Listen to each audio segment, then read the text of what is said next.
Yo, what's going on, guys? And today I wanted to talk about what I expect from the Sacramento Kings this offseason. And a lot of people hate Luke Walton, and I don't think I've met any Kings fan who praises Luke Walton. I know one of the reasons he still has a job is because he has a fantastic relationship with De'Aaron Fox, and it seems like he has a solid relationship with a lot of the core pieces on this team. Now, before we start today's video, I want to hear down below in the comments if you're a Kings fan or if you are you know, just an NBA fan.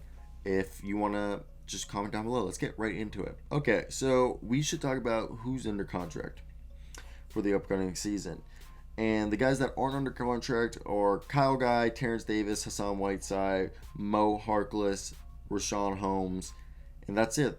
Jamius Ramsey, Robert Woodward, Chem Metu, I'm terrible at his name, Justin James, Damian Jones, Tyus Halburn, Delron Wright, Marvin Bagley III, Harrison Barnes, Buddy Hield, and De'Aaron Fox are all under contract.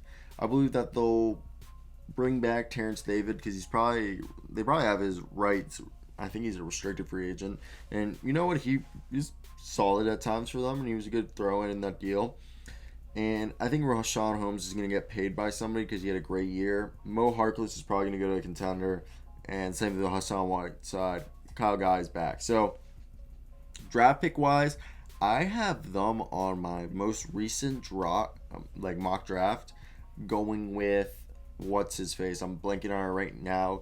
The Sacramento Kings draft Bouknight. I just found out that's how you say it. It's not Bouknight. James Bouknight from UConn, who's a 6'5" shooting guard / small ball wing, you could say. I think he could fit as a replacement for Buddy Hield if they do trade Buddy Hield, as a guy who is a better defender than Buddy Hield ever was. Maybe he's not going to be as the proficient 3-point shooter as he is, but he could become a 39, almost 40% 3-point shooter on 3-4 attempts a game. So now if we look at this offseason, there's questions around Marvin Bagley. I think this is where they could have a chance. The Kings could be the Atlanta Hawks of the West, where they just go all out in free agency and they have a lot of money to spend, because right now they have $98 million in guaranteed and they have $14 million in cap space, which trading Harrison Barnes and Buddy Hield would open $42 million up in cap space. So if you look at this team, the three clear candidates to trade are Buddy Hield, Harrison Barnes, and Bagley. And including Bagley right there, that's about $53 million they would clear up if they traded all three of those players. Hield is 28, and he's third oldest player under contract in SAC. And he's coming off of 2 successful seasons where that were less productive than the one before. So the thing is he doesn't fit in the lineup with Fox and Halburn. So the Kings are looking to build around that backcourt pair. And they got to trade Hield or just make him the sixth man, which isn't easy to do when he's your second highest paid player. Hield is still high level 3-point shooter who can put the ball on the floor. He's locked up long term, so he could be I think he's a really attractive offering to a contending team or any team that needs shooting. Barnes is on a descending contract over the next 2 years and provides a good mix of defense and shot creation. And the Kings want to keep him, then deal him, because he fits really well with Fox and Halburn, especially if they draft James Bouknight, who he just developed behind Harrison Barnes. But him being there continues to complicate the ever unsolved puzzle that the Kings have with building their front court. And then you have Marvin Bagley, who's had 3 seasons of riddled with injury, and even when he's healthy, he presents major question marks. Offensively, he's more of a center than a power forward, but he's not good enough a defender to anchor a defense. So he's shown the ability to make threes at a decent rate this season, 34% on 2.5 attempts per game, and is a talented rebounder and is an athlete around the rim. Then they have Richaun Holmes, who helped cover for him defensively this year, but Holmes is a free agent, so the Kings may not be able to offer him enough to keep him around, which now will make the Kings even worse at defense when they were the worst defensive team last year. So if they can't keep Holmes, it's going to get worse, like I said. And building around Bagley as their first full-time center is not really what I think is ideal. Plus, Bagley's extension eligible and will be a free agent next season, so I think this is the best time to deal him. Obviously, Ben Simmons is a potential target, though the fit is questionable. he would have to be like a power forward, small ball center. But, anything could happen. Now, let me take a sip of water because my mouth is dry because of smoking weed. Deron Wright is a guy who could also be traded. He's owed $8.5 million, and he's an interesting size of blend, shooting and defense. 29, but another guy who could be traded. So I think what they got to do is they need a center, because I think Holmes is gonna leave. Whiteside's gonna head to free agency after a disappointing year. And they have Jones, Metu, and James, who played well enough that they're probably going to keep. None of those guys are really centers. Metu, yeah, he's kind of a center.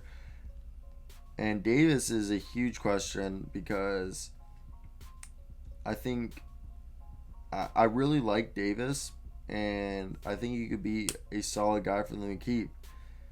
And there's just so many question marks. There's people they could go after this free agent this year that I think they could become more successful. They do that, which, look, the Sacramento Kings are a very young team. Luke Walton's not the best coach. It's probably his last year.